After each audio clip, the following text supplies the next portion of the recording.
Next जो आज हम पढ़ेंगे ऑब्जेक्टिव्स और नीड। ऑब्जेक्टिव्स या need of the trial balance. तो ऑब्जेक्टिव्स क्या हैं ट्रायल बैलेंस के?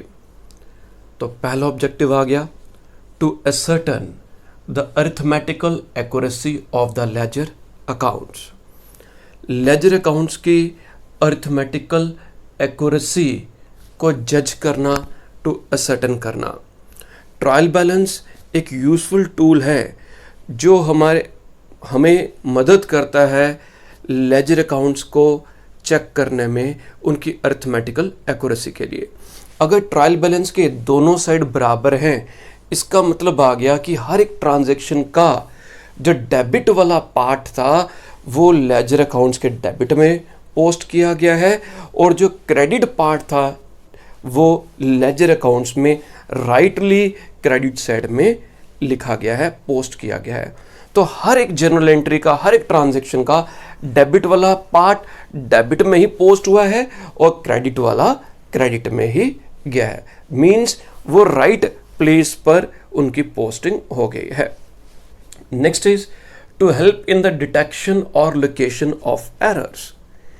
तो अगर ट्रायल बैलेंस कि दोनों साइड डेबिट और क्रेडिट आपस में टैली नहीं करते हैं तो इसका मतलब आ गया कि कहीं ना कहीं कोई गड़बड़ हो गई है, कहीं ना कहीं कोई गलती हो गई है अकाउंटेंट से, और अकाउंटेंट को वो रीज़न दे देता है कि अपने सारे अकाउंट्स को वो दोबारा से चेक करे। चाहे गलती, चाहे डिफरेंस माइन्यूट छोटा सा भी हो, बट वो छोटा सा भी डिफरेंस, कम अमाउंट का डिफरेंस भी can sometimes lead to a bigger reasons. तो जो अंतर हो सकता है कि कुछ कंपनसेटिंग एरर से की वजह से लॉस थोड़ा सा कम शो हुआ हो, जो डिफरेंस थोड़ा सा कम हुआ हो। तो अगर वो टैली नहीं करते हैं, चाहे माइन्यूट चाहे कम भी डिफरेंस होगा, तब भी अकाउंटेंट को पूरी केयरफुलनेस के साथ सभी अकाउंट्स को चेक करना होगा। Next is to obtain a summary of the ledger accounts. तो ट्रायल बैलेंस हमें अकाउंटेंट को एक समरी प्रोवाइड करता है जितने भी लेजर अकाउंट्स के। तो हमें डिटेल देखने की ज़रूरत नहीं है। हम लेजर अकाउंट से जो बैलेंसेस ट्रायल बैलेंस में लिखे जाते हैं, उन बैलेंसेस से हमें एग्जैक्ट परचेज की टोटल अमाउंट कितनी है, सेल्स की कितनी अमाउंट है, इसी वे से हमारे एसेट्स की कितनी वैल्यू है, wages during the year, wages कितनी हमने पे की। तो हमें जो एक यूजफुल समरी लेजर अकाउंट्स को मिल जाती है और उससे हम कंपैरिजन कर सकते हैं पिछले ईयर के साथ कि अगर लास्ट ईयर हमारी sales let it be 15 lakhs थी, तो ट्रायल बैलेंस में अगर इस बार 14 lakhs है, 16 lakhs है, तो जो वेरिएशन आ रही है हम उस पर ध्यान दे सकते हैं, उस पर वर्क कर सकते हैं कि किस वजह से वेरिएशन आए। For the preparation of final accounts, जितने भी लेजर अकाउंट्स हमारे पास, जो वहाँ से लेजर अकाउंट्स में ट्रायल बैलेंस बनाया, तो वो हमारी मदद करता है, हेल्प करता है फाइनल अकाउंट्स बनाने के लिए। फाइनल अकाउंट्स में ट्रेडिंग अकाउंट और प्रॉफिट लॉस अकाउंट बनता है, बैलेंस शीट बनती है, जिससे बिजनेस की प्रॉफिटेबिलिटी का हमें मालूम चलता है, बिजनेस की फिनेंशियल पोजीशन के बारे में पता चलता है। तो ये किसकी वजह से पॉसिबल हो सकता है? It is all due to the trial balance. तो ट्रायल बैलेंस की वजह से हमें पता चल जाता है। नेक्स्ट जो सब टॉपिक हमारा जो आज हम डिस्कस करेंगे, एरर्स अफेक्टिंग ट्रायल बैलेंस। कई एरर्स होते हैं जो ट्रायल बैलेंस को अफेक्ट करते हैं और इसके अंदर आ जाता है errors disclosed by trial balance. तो मैंने अभी आपको जो यहाँ पर सेकंड पॉइंट बताया था, to help in the detection और लोकेशन ऑफ एरर्स, कि अगर ट्रायल बैलेंस की दोनों साइड बराबर नहीं होती, टैली नहीं करती, debit is not equal to credit, it means कहीं ना कहीं हमसे को गलती हो गई है। तो अब उस गलती को हमें ढूंढना होगा, उस गलती को फाइंड आउट करना होगा। तो कुछ एरर्स होते हैं जो ट्रायल बैलेंस के द्वारा हमें डिस्क्लोज कर दिए जाते हैं और कुछ और एरर्स होंगे जो इसके बाद हम पढ़ेंगे which are not disclosed by trial balance, उन्हें हम लिमिटेशंस ऑफ ट्रायल बैलेंस के अंडर भी जो एक्सप्लेन या बोल सकते हैं। तो अभी हम पढ़ते हैं कि errors which are disclosed by trial balance, कौन कौन से एरर्स है जो ट्रायल बैलेंस के द्वारा डिस्क्लोज हो सकते हैं। तो सबसे पहले आ गया रॉन्ग कास्टिंग। तो if the total of the cash book और some other subsidiary book is wrong the trial balance will not tally. अगर टोटल कैश बुक का या कोई और सब्सिडरी बुक, हमारे पास और भी सब्सिडरी बुक्स होती हैं जैसे purchase book, sales book, purchase return book, sale return book. तो अगर कोई भी सब्सिडरी बुक का या कैश बुक का जो टोटल जो है, if the total of the cash book और some other subsidiary book is wrong, अगर टोटल हमने जो किया वो हमसे गलत हो गया, कैलकुलेशन करते हुए टोटल हमने गलत लिख दिया, तो इफेक्ट क्या पड़ेगा? तो इफेक्ट इसका क्या पड़ेगा कि लेट इट बी जो परचेज बुक का टोटल था वो हमसे गलत हो गया, हमने 1000 रुपया टोटल गलती से ज़्यादा उसमें ऐड हो गया। तो अगर गलती से 1000 परचेज बुक में टोटल में 1000 ज़्यादा ऐड हो गया, परचेज बुक से वो जो अमाउंट है वो परचेज अकाउंट में ट्रांसफ़र होगी और परचेज अकाउंट 1000 रुपीज़ से जो इन एक्सेस हो जाएगा, तो परचेज अकाउंट 1000 रुपीज़ से एक्सेस में आ जाएगा, जिस वजह से ट्रायल बैलेंस की दोनों साइड आपस में टैली नहीं होंगी।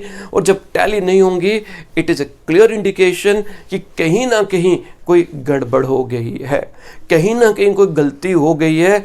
हमें उस गलती को अब पकड़ना होगा, उस गलती को फाइंड आउट करना होगा। इसी वजह से अगर सेल्स बुक का टोटल जब हमने किया, हमने सेल्स बुक का टोटल 500 रुपीज़ गलती से हमारे से कम हो गया, हमने 500 कम टोटल लिखा और सेल्स बुक से ट्रांसफ़र होता है सेल्स अकाउंट में, तो सेल अकाउंट में हमने 500 रुपीज़ कम लिखा और सेल अकाउंट से ट्रायल बैलेंस में आएगा। ट्रायल बैलेंस में जो सेल्स की फिगर थी वो हमने 500 रुपीज़ कम लिख दी।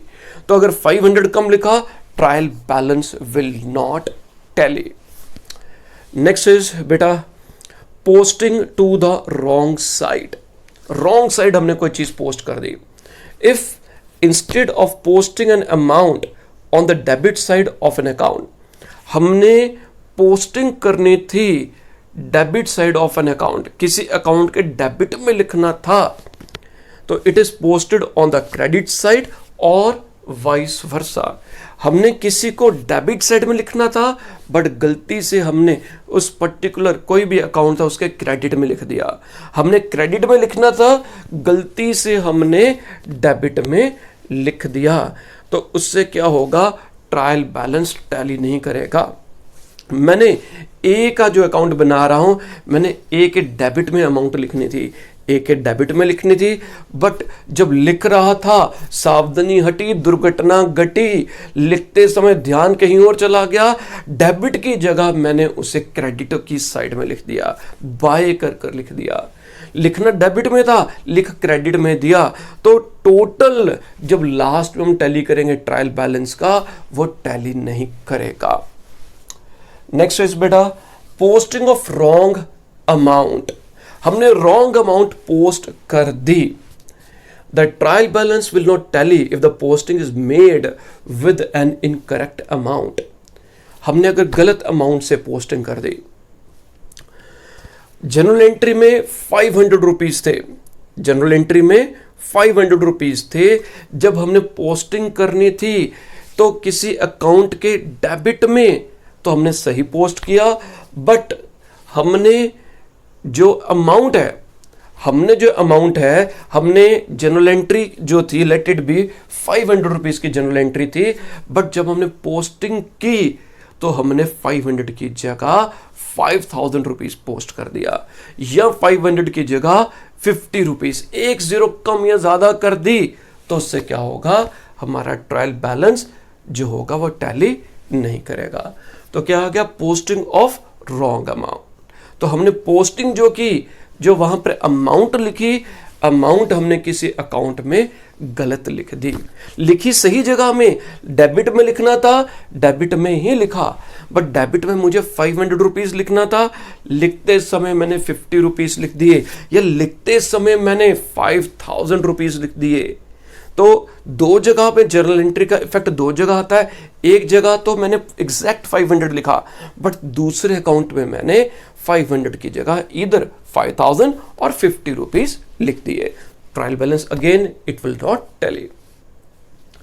एरर ऑफ टोटलिंग, जो एरर है टोटलिंग का and balance of accounts in ledger. तो टोटल जब हमने किए, जब अकाउंट्स हमने जो लेजर अकाउंट्स को बैलेंस किया, तो तब हमसे गलती हो गई, टोटलिंग में गलती हो गई। So errors may occur in the totalling of debit और credit side of accounts in the ledger और in the balancing of accounts in the ledger. तो कैलकुलेशन करते समय, टोटलिंग करते समय हो सकता कि हमसे किसी वे से गलती, किसी प्रकार की गलती हो गई हो। हमने टोटलिंग में जब हमारे पास 5 या 10 या 20 ट्रांजैक्शंस थी, तो मेरे पास 500 रुपीज़ की 2 ट्रांजैक्शन साथ साथ थी, तो टोटलिंग करते समय मैंने 500 की एक आइटम मेरे से स्किप हो गई। तो मैंने जब टोटल किया होगा तो 500 कम टोटल किया होगा, जब 500 कम टोटल में लिया तो उसका बैलेंस में 500 रुपीज़ का अंतर आ जाएगा, वेरिएशन आ जाएगी। तो उससे भी ट्रायल बैलेंस टैली नहीं होगा। Omission of posting of one side of an entry. Omission का मतलब भूल जाना, ओमिट हो जाना। एक जगह हमने ट्रांजैक्शन लिख दी बट दूसरी जगह लिखना भूल गए, डेबिट कर दिया। जनरल एंट्री में हम लिखते हैं cash account DR to sales account. Cash account के डेबिट में लेजर पोस्टिंग ऐसी होती है ना, cash account DR to sales account, जिसको डेबिट किया उसके डेबिट में दूसरे को डेबिट लिखना। तो कैश के डेबिट में क्या लिखना था, टू सेल्स अकाउंट। कैश के डेबिट में तो टू सेल्स लिख दिया, मगर सेल्स के क्रेडिट में हम लिखना भूल गए, हमसे स्किप हो गया। तो अगेन ट्रायल बैलेंस टैली नहीं करेगा। एक और एग्जांपल, 500 रिसीव फ्रॉम ए से हमें 500 रुपीज रिसीव हुआ, हमने कैश बुक में करेक्टली रिसीव कर दिया, एंटर कर दिया, कैश बुक में करेक्टली एंटर कर दिया, बट हम एक एक क्रेडिट साइड में लिखना भूल गए, लिखना हमसे स्किप हो गया। तो trial balance will not tally. Next one, double posting in a single account. Double posting, ठीक है, जो अकाउंटेंट है हमारा बहुत ज़्यादा थका हुआ था, काम कर रहा है, दिन रात काम कर रहा है, तो काम करते करते ह्यूमन नेचर है, तो एरर इज ह्यूमन, तो गलती हो गई। तो ₹500 रिसीव्ड फ्रॉम ए से 500 रुपये हमें मिला and correctly entered in the cash book. Cash book में तो हमने सही लिख दिया कि 500 रुपये हमें ए से मिला, ठीक है, मगर ए के क्रेडिट में हमने जब लिखना था, दूसरा फैक्ट क्या होना है, हमें जब ए से कैश मिला 500 रिसीव फ्रॉम ए, तो जनरल एंट्री क्या बनती है बेटा, इसकी जनरल एंट्री बनती है cash account DR to A. Cash account DR to A, cash के डेबिट में तो हमने सही लिख दिया, बट ए जिसको क्रेडिट किया था उसके क्रेडिट में कैश अकाउंट डीआर टू ए, जिसको डेबिट किया उसके डेबिट में। जिनको अभी भी डाउट आ रहा है, लेजर पोस्टिंग का लेक्चर एक बार दोबारा देखिए। Cash account DR to A, cash को डेबिट किया तो कैश अकाउंट के डेबिट में हमने लिख दिया टू ए, और ए के क्रेडिट में लिखना था बाय कैश। हमने गलती से 2 बार ए के क्रेडिट में बाय कैश लिख दिया। हमने पहले बाय कैश लिखा, ठीक है, कोई काम पड़ गया, फोन आ गया, कुछ भी हो गया, ध्यान आगे पीछे हो गया, जब दोबारा करने लगे फिर से लिख दिया बाय कैश, तो ए के क्रेडिट में 2 बार लिख दिया, तो उससे भी ट्रायल बैलेंस टैली नहीं होगा, ठीक है। तो नेक्स्ट इसके बाद जो अगला पार्ट हम पढ़ेंगे उसमें आ जाएगा errors not disclosed by the trial balance. इसके बाद हम वो डिस्कस करेंगे पॉइंट। तो आप इसका फटाफट एक स्क्रीनशॉट ले लीजिए, तो इसके बाद फिर मैं नेक्स्ट वाला पार्ट आपसे डिस्कस करता हूँ।